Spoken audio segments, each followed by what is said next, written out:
യഹോവയെ ദുഷ്ടന്മാത്രത്തോളം ഘോഷിച്ചുല്ലസിക്കും. അവർ ശകാരിച്ച് ധാർഷ്ട്യം സംസാരിക്കുന്നു. നീതിയോടെ പ്രവർത്തിക്കുന്ന ഏവരും വമ്പു പറയുന്നു. യഹോവയെ അവർ നിന്റെ ജനത്തെ തകർത്തു കളയുന്നു. നിന്റെ അവകാശത്തെ പീഡിപ്പിക്കുന്നു. അവർ വിധവയെയും പരദേശിയെയും കൊല്ലുന്നു. അനാഥന്മാരെ അവർ ഹിംസിക്കുന്നു. യഹോവ കാണുകയില്ല എന്നും യാക്കോബിന്റെ ദൈവം ഗ്രഹിക്കുകയില്ലെന്നും അവർ പറയുന്നു. ജനത്തിൽ മൃഗപ്രായരെ ചിന്തിച്ചുകൊള്ളുവീൻ. ഭോഷന്മാരെ നിങ്ങൾക്ക് എപ്പോൾ ബുദ്ധി വരും? ചെവിയെ നട്ടവൻ കേൾക്കുകയില്ലയോ? കണ്ണിനെ നിർമ്മിച്ചവൻ കാണുകയില്ലയോ? ജാതികളെ ശിക്ഷിക്കുന്നവൻ ശാസിക്കുകയില്ലയോ? അവൻ മനുഷ്യർക്ക് ജ്ഞാനം ഉപദേശിച്ചു കൊടുക്കുന്നില്ലയോ? മനുഷ്യരുടെ വിചാരങ്ങളെ മായ എന്ന് യഹോവ അറിയുന്നു. യഹോവയെ ദുഷ്ടനെ കുഴികുഴിക്കുവോളം അനർത്ഥ ദിവസത്തിൽ നീ അവനെ വിശ്രമിപ്പിക്കേണ്ടതിന് നീ ശിക്ഷിക്കുകയും നിന്റെ ന്യായപ്രമാണം നീ ഉപദേശിക്കുകയും ചെയ്യുന്ന മനുഷ്യൻ ഭാഗ്യവാൻ. യഹോവ തന്റെ ജനത്തെ തള്ളിക്കളയുകയില്ല, തന്റെ അവകാശത്തെ കൈവിടുകയുമില്ല.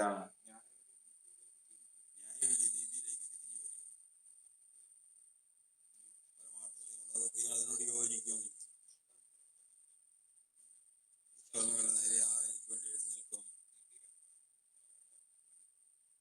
നീതിയോടെ പ്രവർത്തിക്കുന്നവരോട് ആരെനിക്ക് വേണ്ടി നിൽക്കും? എനിക്ക് സഹായമായിരുന്നില്ലെങ്കിൽ എന്റെ പ്രാണൻ വേഗം മൗനവാസം ചെയ്യുമായിരുന്നു.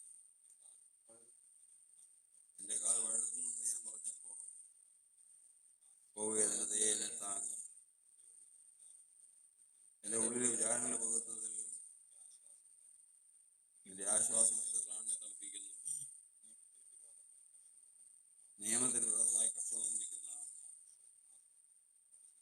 ദുഷ്ടസിംഹാസനത്തിൽ നിന്ന് സ്ഥിരതയുണ്ടാകുന്നു. നീതിമാന്റെ പ്രാണന് വിരോധമായി അവർ കൂട്ടം കൂടുന്നു. കുറ്റമില്ലാത്ത രക്തത്തെ അവർ ശിക്ഷയ്ക്ക് വിധിക്കുന്നു. യഹോവ എനിക്ക് ഗോപുരവും എന്റെ ചരണശൈലമായ ദൈവമാകുന്നു. അവൻ അവരുടെ നീതിയുടെ അവരുടെ മേൽ തന്നെ വരുത്തും. അവരുടെ ദുഷ്ടതകൾ തന്നെ അവരെ സംഹരിക്കും.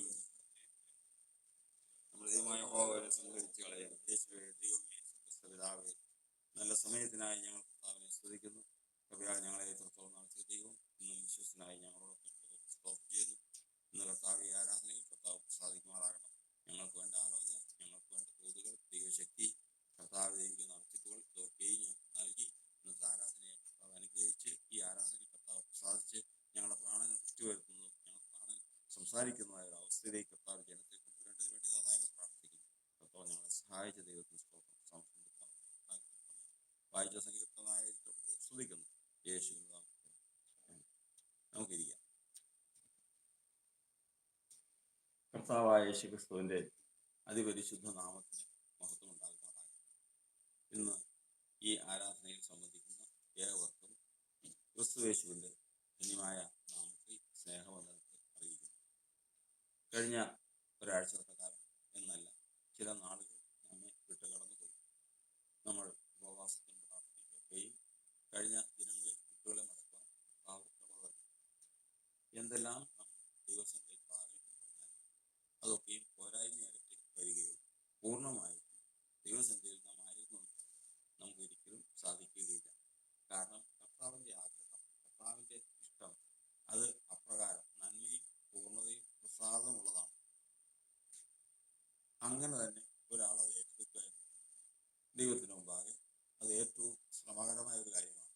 അതുകൊണ്ട് ദൈവത്തിൻ്റെ ഇഷ്ടം അറിയുക എന്നുള്ളതാണ് ഈ ലോകത്തിൽ ഏറ്റവും ശ്രമകരമായ കാര്യങ്ങളിൽ ഒന്ന്. പലരും അത് അറിയുന്നുവെങ്കിൽ അതിന് ചില വ്യവസ്ഥകളുണ്ട്. എന്തുകൊണ്ടാണ് ദൈവത്തിൻ്റെ ഇഷ്ടം മനുഷ്യന് അറിയാതെ പോകുന്നത് എന്നുള്ള ചോദ്യത്തിന് അനവധി മറുപടികളുണ്ട്. എന്നാൽ അതിൽ വചനപ്രകാരമുള്ള മറുപടിയെ നാം കണ്ടെത്തണം. അതായത് നമ്മോട് പറയുകയാണ്, അതായത് ശൗല് അത്രയും വലിയ തെറ്റാണ് ചെയ്തത്. അമാലേക്കരെ സംഹരിക്കണം. കാരണം അമാലേക്കര് എന്ന് പറയുന്ന ആ ജാതി ദൈവത്തിന്റെ ജനത്തോട് ചെയ്തത് ഏറ്റവും ഹീനകരമായിട്ടുള്ള ഒരു ദുഷ്ടപ്രവൃത്തിയാണ് ചെയ്തത്. കാരണം ദൈവം തന്റെ ജനത്തെ മിസ്രയീമിൽ നിന്ന് വിടുവിച്ച് നടത്തിക്കൊണ്ട് പോകുമ്പോൾ അവരെ സ്വസ്ഥമായിട്ട് നടത്തി. അവര് ആർക്കും ഉപദ്രവമില്ലാതെ അവർക്ക് ഭക്ഷിപ്പാൻ അവര് വേറെ ആരുടെയും ഭക്ഷണം കൊള്ളയടിക്കേണ്ട കാര്യമില്ല. കാരണം കർത്താവ് ആകാശത്ത് നിന്ന് മഞ്ഞു പൊഴിച്ചു, കാടപ്പക്ഷി പൊഴിച്ചു കൊടുത്തു. മാത്രമല്ല അവർക്ക് കുടിപ്പാൻ വെള്ളം പാറയിൽ നിന്ന് പുറപ്പെടുവിച്ച് ആ പാറ അവരെ അനുഗമിച്ചു. അങ്ങനെ അവരെ അഗ്നിസമ്പത്തിലും മേഘസമ്പത്തിലും വഴി നടത്തി. അവരെ വസ്ത്രം കീറിയില്ല, അവരെ നടന്ന് അവരെ കാല് വീങ്ങിയില്ല, അവരുടെ കായബലം ക്ഷയിച്ചില്ല. ഇതൊക്കെയും സൂക്ഷിക്കാൻ കർത്താവ് അവരോടൊപ്പമുണ്ട്. അതുപോലെ പകൽ അവർക്ക് തണലും രാത്രി അവർക്ക് വെളിച്ചവുമാകുവാൻ തക്കവണ്ണം അഗ്നിസ്തംഭവും മേഘസ്തംഭവും അവർ വഴി നടത്തി. ഈ കാര്യങ്ങളൊക്കെയും നടത്തി ദൈവം അവരെ നടത്തിക്കൊണ്ട് പോയിക്കൊണ്ടിരിക്കുമ്പോൾ, അതായത് അത് ഞാൻ പറഞ്ഞതിന്റെ സാരം വെച്ച് കഴിഞ്ഞാൽ മരുഭൂമിയിൽ കൂടിയാണ് നടക്കുന്നത്. ആൾ സഞ്ചാരമില്ലാത്തൊരു ദേശമാണ്. ഒരു മനുഷ്യർക്കും അവരെ കൊണ്ടൊരു ദോഷവുമില്ല. അങ്ങനെ ഇരിക്കെ തന്നെ അമാലേക്കരെന്ന് പറയുന്ന ജാതി അവരുടെ നേരെ വന്ന് അവരെ യുദ്ധം ചെയ്ത് അവരിൽ ബലഹീനരായവരെ കുറെ പേരെ പിടിച്ചുകൊണ്ടുപോയി. അത് ദൈവത്തിന് മുമ്പാകെ ഏറ്റവും വലിയ പാപമായിരുന്നു. അന്ന് കർത്താവ് പറഞ്ഞതാണ്, നീ ഈ കാര്യം എഴുതി അമാലേക്കരുടെ ചരിത്രത്തെക്കുറിച്ച് അവർ ചെയ്തതിനെ കുറിച്ചൊന്ന് എഴുതി നിന്റെ സഹോദരനായ, നിന്റെ ദാസനായ, നിന്റെ ബാല്യക്കാരനായ യോശുവയെ ധരിപ്പിക്കണം.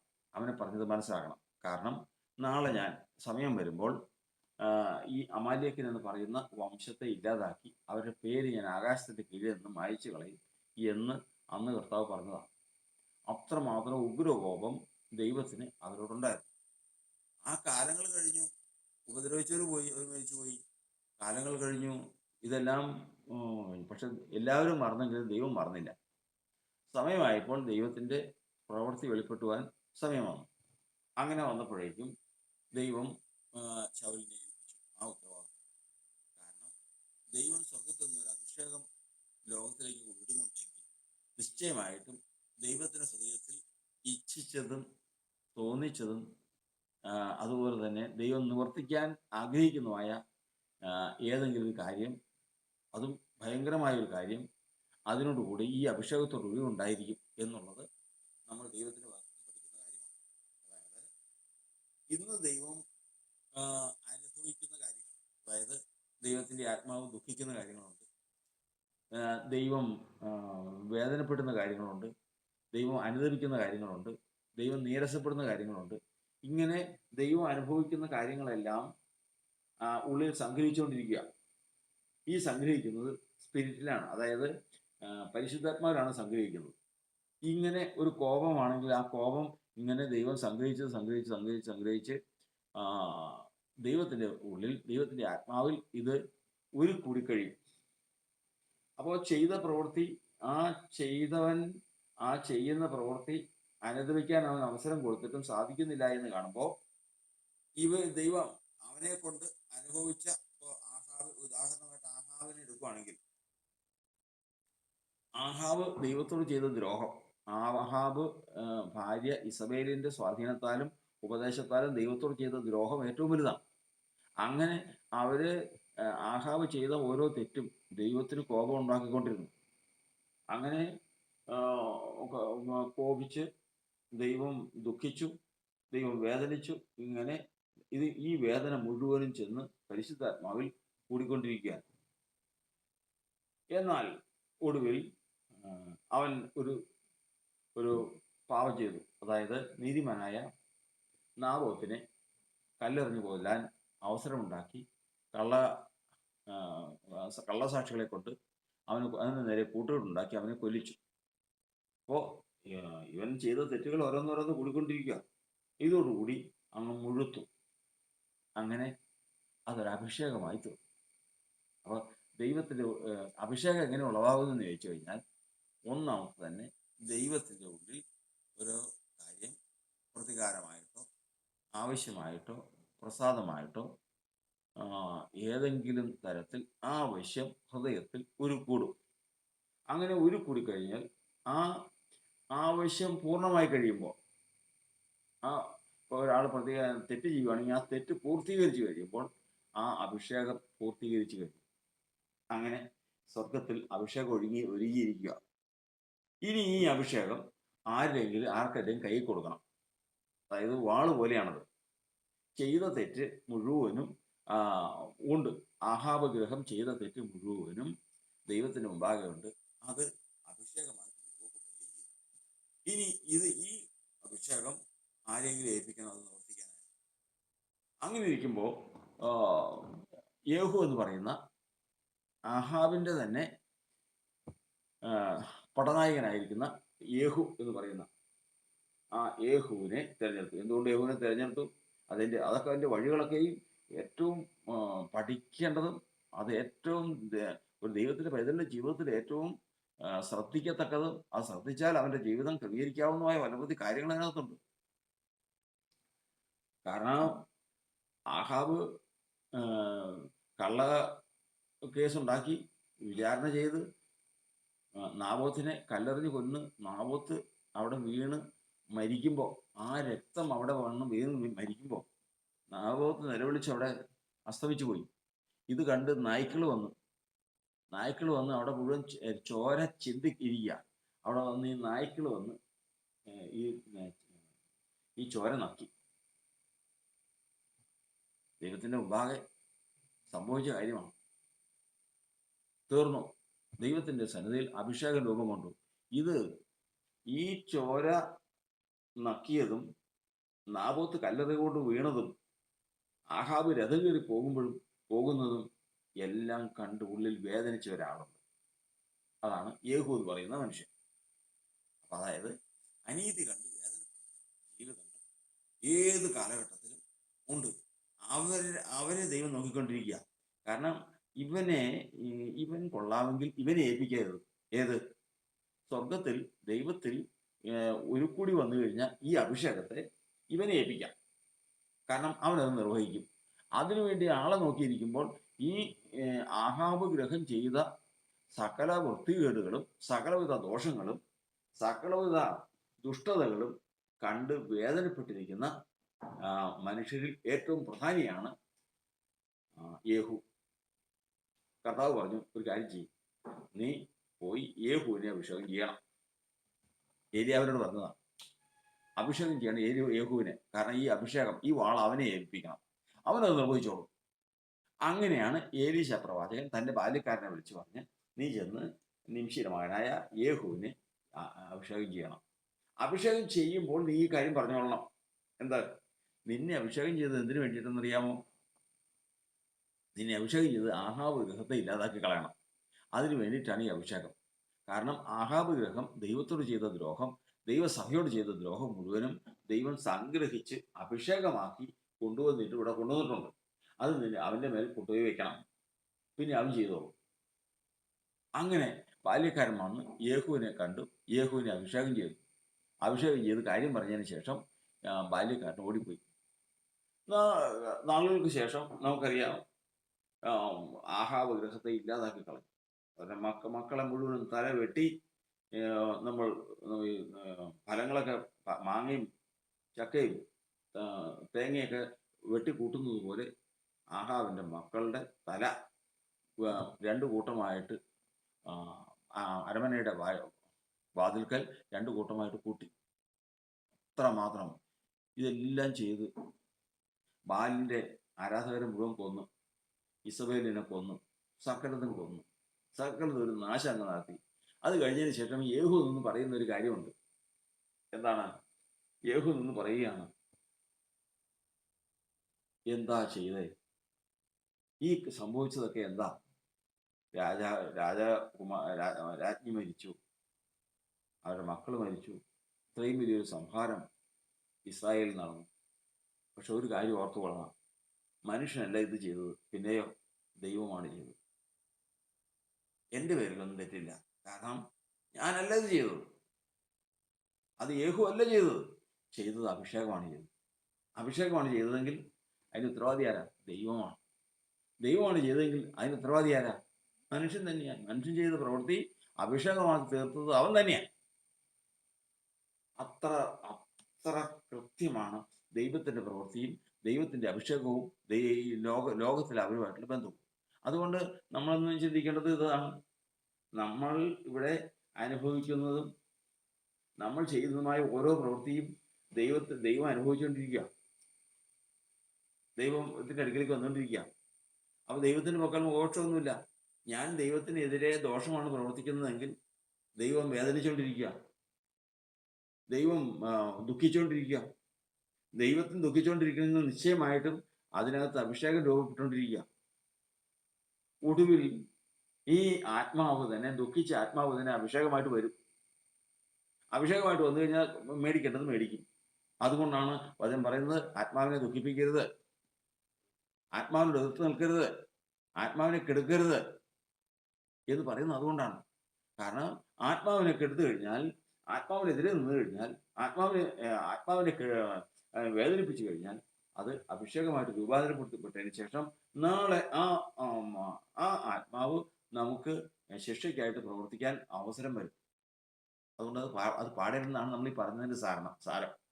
അപ്പോൾ ഇത് നിത്യജീവിതത്തിൽ നമ്മൾ പഠിക്കുമ്പോൾ നമ്മുടെ ജീവിതത്തിലും നമ്മൾ ചെയ്യുന്ന പ്രവൃത്തി നമുക്ക് നല്ലതാണോ എന്നുള്ളതല്ല, ദൈവത്തിന് ഇഷ്ടമാണോ, ദൈവത്തിന്റെ ആത്മാവ് വേദനിക്കുമോ, ഇത് ഏത് കാര്യത്തിലും ഇത് ഇപ്രകാരം നോക്കി നോക്കി നോക്കി നോക്കി ജീവിക്കുന്നവരുണ്ട്.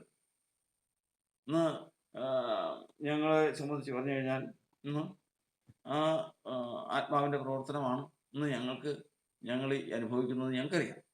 കാരണം ഏകദേശം 24 വർഷം മുമ്പ് ഞങ്ങൾ ഈ സ്വർഗത്തിൽ ജീവിക്കുന്നത് പോലെ ഞങ്ങൾ സുവിശേഷ പ്രവർത്തനവും ഞങ്ങളുടെ സഭയിൽ ഞങ്ങൾ ജീവിച്ചുകൊണ്ടിരുന്നവരാ.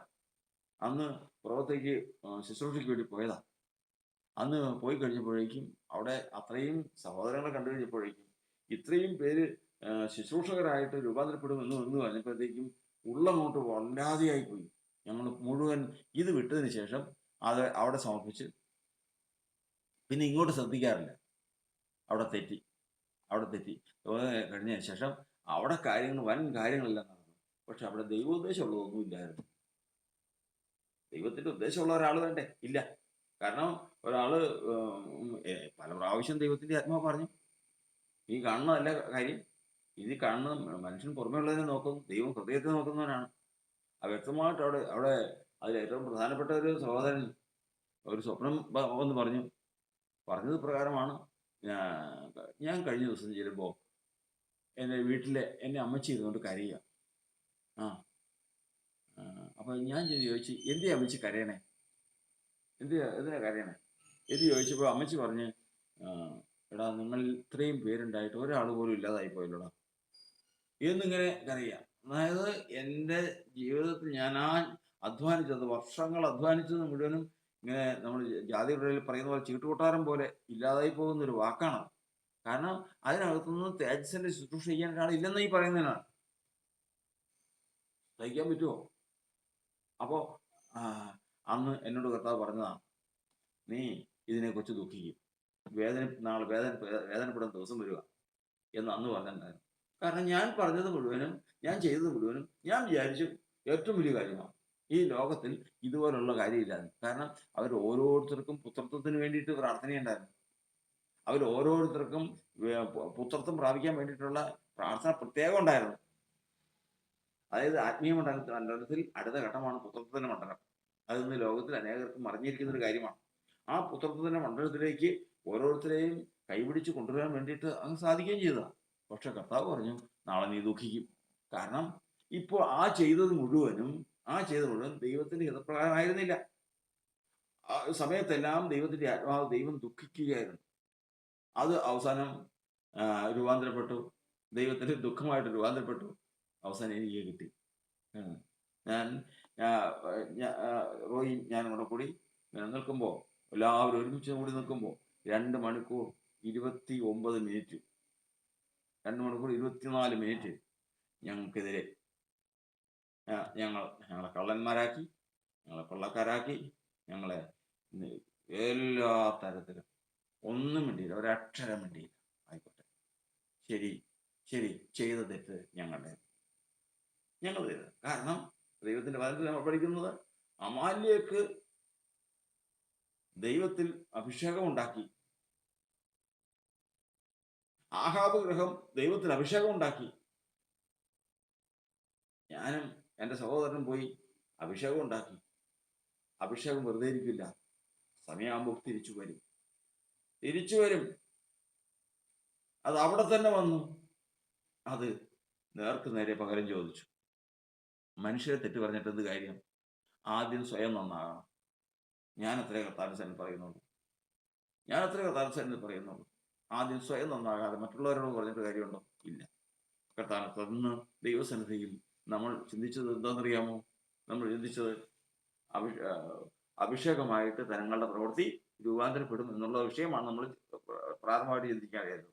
ഇങ്ങനെ അഭിഷേകമായിട്ട് ചിന്തിച്ചത് പ്രവർത്തിച്ചത്, അതായത് അമാലിയൊക്കെ ചെയ്തത് അഭിഷേകമായി തീർന്നു. ഈ അഭിഷേകം കാലങ്ങൾ കഴിഞ്ഞപ്പോൾ സ്വർഗത്തിൽ നിന്ന് വരികയാണ്. ഈ അഭിഷേകം ശമൂവേൽ പ്രവാചകന്റെ കയ്യിൽ കൂടിയാണ് വരുന്നത്. ശമൂവേൽ പ്രവാചകനോട് ദൈവം പറഞ്ഞു, നീ ശൗലിനെ അഭിഷേകം ചെയ്യണം. കാരണം ശൗലിനെ വിളിച്ചത് തന്നെ ഈ അഭിഷേകം കൈകാര്യം ചെയ്യാൻ വേണ്ടിയാണ്, ഈ അഭിഷേക പ്രകാരം പ്രവർത്തിക്കാൻ വേണ്ടിയിട്ടാണ്. അപ്പൊ യേഹൂവിന്റെ വിളി ഓർത്തോളണം. യേഹൂവിന് കുറ്റം പറഞ്ഞിട്ട് കാര്യമില്ല.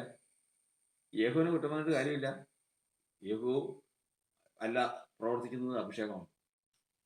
ഇവിടെ ശൗലിനെ കുറ്റം പറഞ്ഞിട്ട് കാര്യമില്ല, പ്രവർത്തിക്കുന്ന അഭിഷേകമാണ്. അതുപോലെ തന്നെ നമ്മുടെ ജീവിതത്തിലും നമുക്കെതിരെ കയ്പ് വരുമ്പോൾ ഓർത്തുകൊള്ളണം, ആരെയും കുറ്റം പറഞ്ഞിട്ട് കാര്യമില്ല. അഭിഷേകത്തെ ദുഃഖിപ്പിച്ചത് ദൈവത്തിന്റെ ആത്മാവിന് ദുഃഖം വരുത്തിയിട്ടുണ്ടെങ്കിൽ അത് രൂപാന്തരപ്പെട്ടു വരുന്ന കാര്യമാണ്. അവിടെ വചനം പറയുന്നത്, അങ്ങനെ വിളിച്ച വിളിയാൽ ശൗലിനെ കൊണ്ട് ഉദ്ദേശിച്ചത് അമാലേക്കരെ ഇല്ലാതാക്കണം. അഭിഷേകം വന്നു. അഭിഷേകം ശൗലിന്മേൽ വന്നു. അവൻ യുദ്ധത്തിന് പോയി. പക്ഷെ അഭിഷേകത്തെ അനുസരിച്ചില്ല. അഭിഷേകം പ്രാപിക്കുന്നതിനൊരു പ്രത്യേകതയുണ്ട്. അഭിഷേകത്തിന്റെ ഉദ്ദേശം നിവർത്തിച്ചില്ല എങ്കിൽ ഈ വന്ന അഭിഷേകം അവന് വിരോധമായി തീരും. ഒടുവിൽ അവന് വിരോധമായി തീർന്നു, അവന് വിരോധിയായി തീർന്നു. അതിനാൽ അവനും അവന്റെ കുടുംബവും നശിച്ചില്ലാതെ പോകാനിടയായി തീർന്നു. അമാലേഖൻ ശേഷിക്കുകയും ചെയ്തു.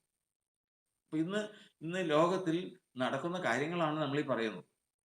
നമ്മളുടെ ജീവിതത്തിൽ ഇന്ന് ഇതുകൊണ്ട് നമ്മൾ പഠിച്ചിരിക്കേണ്ട കാര്യങ്ങളാണ്. നമ്മൾ പ്രസംഗിച്ചതിന് ശേഷം നമുക്ക് എന്ത് ഗ്രഹിക്കണം എന്നുള്ളതല്ല, നമുക്ക് തൽക്കാലം എന്തെങ്കിലും ചെയ്യുമ്പോൾ കാര്യം സാധിച്ചെന്ന് തോന്നാം. പക്ഷെ ഒരിക്കലും ദൈവത്തിന്റെ ആത്മാവിനെ ദുഃഖിപ്പിക്കുന്നതായിട്ടുള്ള ജീവിതം ആയിരിക്കരുതെന്നാണ് ഈ പറയുന്ന അർത്ഥം. ദൈവത്തിന്റെ ആത്മാവിനെ കെടുക്കുകയോ ദുഃഖിപ്പിക്കുകയോ ഒന്നും ചെയ്യാൻ കഴിയില്ല. കാരണം ദൈവത്തിന്റെ വചനത്തിൽ നമ്മൾ 54 സങ്കീർത്തനത്തിൽ ദാവീദ് പറയുന്നത് പ്രകാരമാണ്. ദാവീദ് പറയുകയാണ്, കർത്താവേ, മനസ്സുറുക്കമുള്ള ആത്മാവിനെ എന്നെ താങ്ങണമേ, നിന്റെ പരിശുദ്ധാത്മാവിനെ എന്നിൽ നിന്ന് എടുക്കരുതേ, നിന്റെ സന്നിധിയിൽ നിന്ന് എന്നെ തള്ളിക്കളയരുതേ. എല്ലാം പോയി. അന്യന്റെ ഭാര്യനെ കിട്ടി, സ്വസ്ഥത എന്ന് പറഞ്ഞ ജീവിതത്തിലില്ല. ഇനി ഒറ്റ കാര്യമേ ഉള്ളൂ. എന്താണെന്നറിയാമോ? പരിശുദ്ധാത്മാവ്. അത് ഇതുവരെ എടുത്തു മാറ്റിയിട്ടില്ല. പക്ഷേ ഒരു കാര്യമുണ്ട്, അഭിഷേകം രൂപം കൊണ്ട് പോയി ചെയ്തു. ദൈവത്തിന്റെ ആത്മാവിന്റെ പ്രവർത്തനത്തിനായിട്ടുള്ള പ്രവർത്തനം വേറെ പോവുകയും ചെയ്തു. പിന്നീട് അവൻ അനുദപിച്ചു, അവൻ യഥാസ്ഥാനപ്പെട്ട് തിരിച്ചു വന്നു. പക്ഷേ അവന്റെ ജീവിതത്തിൽ പിന്നീട് അവൻ അനുഭവിച്ച കാര്യങ്ങൾ പറഞ്ഞാൽ അത്ര ഭയങ്കര കാര്യങ്ങളാണ്. പ്രതിപ്രവർത്തനമാണ്. കർത്താവിന്റെ ആത്മാവ് നമുക്ക് സഹായം നൽകട്ടെ. ഇന്ന് നമുക്ക് ദൈവസന്നിധിയിൽ ഏറ്റവും മുഖ്യമായൊരു കാര്യം, ദൈവമേ എന്താണ് നിന്റെ ഇഷ്ടം എന്ന് അറിയണം. ആ ഇഷ്ടം ചെയ്യാൻ എനിക്ക് മനസ്സ് തരണം. ഒരിക്കലും ദൈവത്തിന് ഇഷ്ടമല്ലാത്തത് ചെയ്ത് അപകടപ്പെടാനും ദൈവത്തിന്റെ ആത്മാവിന്റെ പ്രവർത്തനം ഞങ്ങൾക്കെതിരായി തീരാനും ഇടവരരുത്. ഈ ഒരു ചിന്തയും പ്രാർത്ഥനയും നമ്മുടെ ജീവിതത്തിൽ ഉടനീളം ആവശ്യമാണ്. കാരണം നമുക്ക് നല്ലതെന്നും തോന്നുന്നതല്ല ദൈവത്തിന് നല്ലത്. നമുക്ക് ശരിയെന്ന് പറയുന്നതല്ല ദൈവത്തിന് ശരി. അതാദ്യം സമ്മതിക്കാം. കർത്താവ്, ഞാൻ പറയുന്നതല്ല, നിന്റെ ഇഷ്ടം നടക്കട്ടെ. കാരണം ഇന്ന് എനിക്കിത് നല്ലതായിട്ട് തോന്നുന്നു. ഇന്ന് എനിക്ക് നല്ലതായിട്ട് തോന്നുന്നുവെങ്കിൽ ദൈവത്തിന് അത് നല്ലതായിക്കൊള്ളണമെന്നില്ല. നന്മയും പൂർണ്ണതയും പ്രസാദമുള്ളതാണ് ദൈവത്തിന്റെ ഹിതം. നന്മയുണ്ടാകും, പൂർണ്ണതയുണ്ടാകും, ദൈവപ്രസാദം ഉണ്ടാകും. ഇത്രയും കാര്യങ്ങളുണ്ടാകും ദൈവത്തിന് ഇഷ്ടമാണെങ്കിൽ. ഇല്ലെങ്കിൽ ഇതൊന്നും ഉണ്ടാവില്ല. ഇസ്രായേലിനൊരു രാജാവിനെ വാഴിക്കുക എന്നുള്ളത് ദൈവത്തിന് ഇഷ്ടമാണ്. പക്ഷെ പ്രസാദമില്ല. കാരണം ദൈവമാണ് അവരുടെ രാജാവ്. പക്ഷെ അവര് അങ്ങനെ പോകില്ല, പോറ്റില്ല. അവർക്ക് രാജാവിനെ അവർ ചോദിക്കും, രാജാവിനെ അവർക്ക് കൊടുക്കണം എന്നുള്ളത് ദൈവത്തിന് ഇഷ്ടം തന്നെയാണ്. പക്ഷെ പൂർണ്ണതയില്ല. ഇങ്ങനെ മനുഷ്യൻ ഞാൻ എന്ത് ചെയ്താൽ ദൈവത്തിന് പ്രസാദം ഉണ്ടാകും എന്നുള്ളത് ശ്രദ്ധയോടെ ആയിരിക്കുമ്പോഴാണ് കർത്താവിന്റെ വരം പറ്റുന്നത് ദൈവത്തിന്റെ ഇഷ്ടം എന്തെന്ന് തിരിച്ചറിയേണ്ടതിന് മനസ്സ് പുതുക്കി രൂപാന്തരപ്പെടുന്നു. ദൈവത്തിന്റെ വചനവുമായിട്ടുള്ള ബന്ധത്തിൽ സദാസമയം ജാഗരിക്കുന്ന, രാപ്പകൽ അവന്റെ ന്യായപ്രമാണത്തെ ധ്യാനിക്കുന്നവൻ, വചനം പറയുന്നത് ദൈവത്തിന്റെ ആത്മാവോട് എതിർത്ത് നിൽക്കാതെ വണ്ണം ദൈവേഷ്ടം ചെയ്യാൻ നിൽക്കണം ദൈവം അവനെ പ്രാപ്തനാക്കും. കർത്താവ് നമ്മെ അനുഗ്രഹിക്കുമാറാകട്ടെ. അതുകൊണ്ട് നമ്മൾ ഓർത്തു കൊള്ളണം, നമ്മളിന്ന് ചിന്തിച്ച വിഷയങ്ങൾ ഓർത്തു കൊള്ളണം. ദൈവം ഈ ലോകത്ത് നടക്കുന്ന സകല കാര്യങ്ങളും കാണുന്നവനാണ്, അറിയുന്നവനാണ്. ഈ അറിവ് മുഴുവനും നമ്മളിന്ന് വായിച്ച സങ്കീർത്തനത്തിൽ ഒന്നാമത്തെ വാക്യം ഇതാണ്. എന്താണ്? പ്രതികാരത്തിന്റെ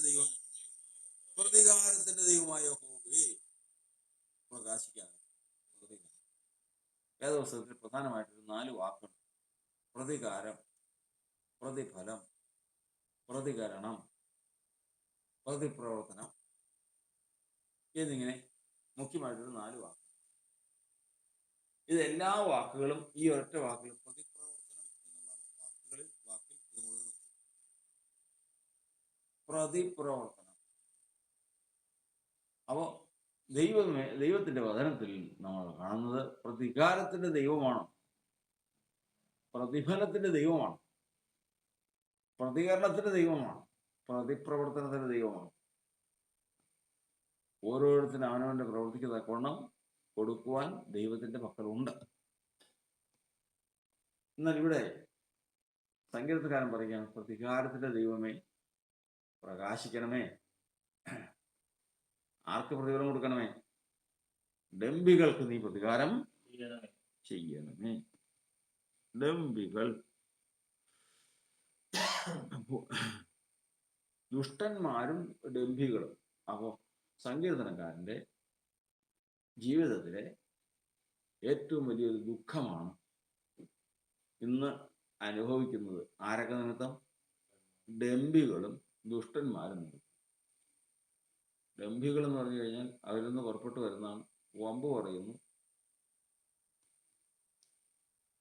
ദുഷ്ടന്മാരിൽ നിന്ന് പുറപ്പെട്ടു വരുന്നതാണ് ദുഷ്ടത. അപ്പൊ ഇങ്ങനെ ഉള്ള മനുഷ്യരെ കൊണ്ട് സങ്കീർത്തനക്കാരൻ കുറെ നാളായിട്ട് പ്രശ്നത്തിലാണ്.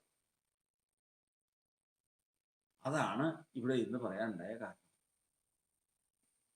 അപ്പോ ഇങ്ങനെയുള്ള കാര്യങ്ങളുണ്ടെങ്കിൽ ഇന്ന് സങ്കീർത്തനക്കാരൻ ആശ വെച്ചിരിക്കുന്നത് ദൈവത്തിലാണെന്നർത്ഥം. സങ്കീർത്തനൻ പറയുകയാണ്, പ്രതികാരത്തിന്റെ ദൈവമേ പ്രകാശിക്കണം, നീ പ്രകാശിക്കണമേ. പ്രതികാരത്തിന്റെ ദൈവം പ്രകാശിക്കണമെങ്കിൽ അതിന് വ്യവസ്ഥയുണ്ട്. കാരണം വചനം പറയുന്നത് ആദ്യം അവനെ നോക്കും. ആദ്യം അവനെ, ആരെ? ദുഃഖം അനുഭവിക്കുന്നവനെ. അപ്പൊ നമ്മള് ലെനി കർത്താവിന്റെ സന്നിധിയിൽ കരയുക, കർത്താവേ എന്നെ ഉപദ്രവിക്കുന്നു എന്ന് നിലവിളിക്കുമ്പോൾ, അവരോട് പ്രതികാരം ചെയ്യണമേ എന്ന് പ്രാർത്ഥിക്കുമ്പോൾ ദൈവം ഏറ്റവും ആദ്യം നോക്കുന്നത് അദ്ദേഹത്തെയാണ്. നോക്കിയതിന് ശേഷം തന്നെ ശകാരിച്ചിട്ട് പകരം ശകാരിക്കാതെ, കഷ്ടം അനുഭവിച്ചിട്ട് വീക്ഷണം പറയാതെ, സ്വന്തം കൈയാൽ പ്രതികാരം ചെയ്യാതെ നീതിയോടെ വിധിക്കുന്നവർ കാര്യം ഫലമേൽപ്പിക്കുന്നുണ്ടോ? ഒന്നാമത്തെ കാര്യമാണ്. എന്നെ ശകാരിച്ചിട്ട് പകരം ശകാരിക്കാൻ. എന്തെങ്കിലും കേട്ട് കഴിഞ്ഞാൽ എന്താ അതിൻ്റെ സ്വഭാവം? എന്താ അതിനെതിര് അതിനപ്പുറം അങ്ങോട്ട് പറയുന്നതാണോ? ഇല്ല, അവൻ വേണ്ടിയിട്ടില്ല. തന്നെത്താൻ താഴ്ത്തി വായ തുറക്കാതിരുന്നു. എങ്ങനെ താഴ്ത്തി? തന്നെത്താൻ താഴ്ത്തി എന്ന് പറഞ്ഞു കഴിഞ്ഞാൽ തന്നെ പറയാനുണ്ടായിരുന്നു. ഞാൻ കേട്ട അപമാനത്തിന് തക്കവണ്ണം പറയാൻ എൻ്റെ കയ്യിലുണ്ടായിരുന്നു. കാരണം അവൻ എന്നോട് പറഞ്ഞില്ലേ, അവന്റെ സ്ഥിതിയെക്കുറിച്ച് ഞാനൊന്ന് പറഞ്ഞു കഴിഞ്ഞാൽ അവൻ ലജ്ജിച്ച് തല താഴ്ത്തും. അതുപോലുള്ള കാര്യം എന്നിലുണ്ടായിരുന്നു, എൻ്റെ കയ്യിലുണ്ടായിരുന്നു. പക്ഷെ ഞാൻ പറഞ്ഞില്ല. ഞാൻ കേട്ടപ്പോൾ എന്ത് ചെയ്തു? അത് പറയാനായിട്ട് എൻ്റെ ഉള്ളിൽ വന്നെങ്കിലും ഞാൻ തന്നെത്താൻ താഴ്ത്തി വായ തുറന്നില്ല. ദൈവത്തിന് മുമ്പാകെയുള്ള ഏറ്റവും ഒന്നാമത്തെ യോഗ്യതയാണ്. എല്ലാവരും വന്നെന്ന് പറയും, കർത്താവ് പ്രതികാരത്തിന്റെ ദൈവമല്ലേ, ദൈവം ഒന്ന് പ്രവർത്തിക്കണമേ. അവിടെ വചനത്തിൽ പറഞ്ഞിരിക്കുന്നത് അവിടെ തന്നെത്താൻ താഴ്ത്തി, തന്നെ ശകാരിച്ചിട്ട് പകരം ശകാരിച്ചിട്ടില്ല. രണ്ടാമത്തത്, കഷ്ടം അനുഭവിച്ചിട്ട് ഭീഷണം പറയാനില്ല. ഒരു മനുഷ്യൻ കഷ്ടം അനുഭവിക്കുമ്പോഴാണ് അവൻ്റെ ഉള്ളിൽ നിന്ന് വരുന്നത് ഭീഷണി, മറ്റുള്ളവർക്കെതിരെ ഉള്ള ഭീഷണി വരുന്നു. അത് പറഞ്ഞിട്ടില്ല. മൂന്നാമത്തതാണ്, ദൈവത്തിന് കുറ്റാരോപിച്ചിട്ടില്ല. അവിടെയാണ് പ്രധാനപ്പെട്ട ഒരു പോയിന്റ് കിടക്കുന്നത്. തന്നെത്താൻ താഴ്ത്തി എന്നുള്ളത് ശരി തന്നെയാണ്. തന്നെത്താൻ താഴ്ത്തി, ഒരു ഭീഷണവും ഉള്ളിൽ നിന്ന് വന്നില്ല. പക്ഷെ മാലാഖി പ്രവചനത്തിൽ പറഞ്ഞിരിക്കുന്നത് എന്തായിരുന്നാലും എൻ്റെ ഗതി ഇത് തന്നെയാണ്. ഈ ലോകത്തിൽ ജയിക്കുമ്പോൾ എന്തെങ്കിലും ഒരു നന്മ വേണമെങ്കിൽ ദുഷ്ടത ചെയ്യണം. ദുഷ്ടന്മാരാണെങ്കിൽ അവർക്ക് ദൈവം സൈഡാ. ഇങ്ങനെയുള്ള കാര്യങ്ങൾ പറയുമ്പോൾ കർത്താവ് പറഞ്ഞിരിക്കുന്നത്, നിങ്ങളുടെ വാക്കുകൾ എൻ്റെ നേരെ കഠിനമായിരിക്കുന്നു, അതികഠിനമായിരിക്കുന്നു.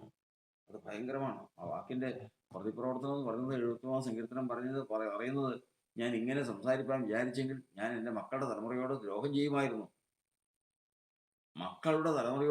മക്കളെ ബാധിക്കുന്ന, തലമുറയെ ബാധിക്കുന്ന ഒരു കാര്യമാണ് ഈ കാര്യം. അത്ര ഭയങ്കരമാണ്. ദൈവത്തിൽ അനീതി ആരോപിക്കുക, താൻ അനുഭവിക്കുന്ന കഷ്ടത്തിൽ ദൈവത്തിൽ അനീതി ആരോപിക്കുക, ഒരിക്കലും ചെയ്യാൻ പാടില്ല. കർത്താവിന് സ്തോത്രം. നാലാമത്തതാണ്, സ്വന്തം കൈയാൽ പ്രതികാരം ചെയ്യാതെ.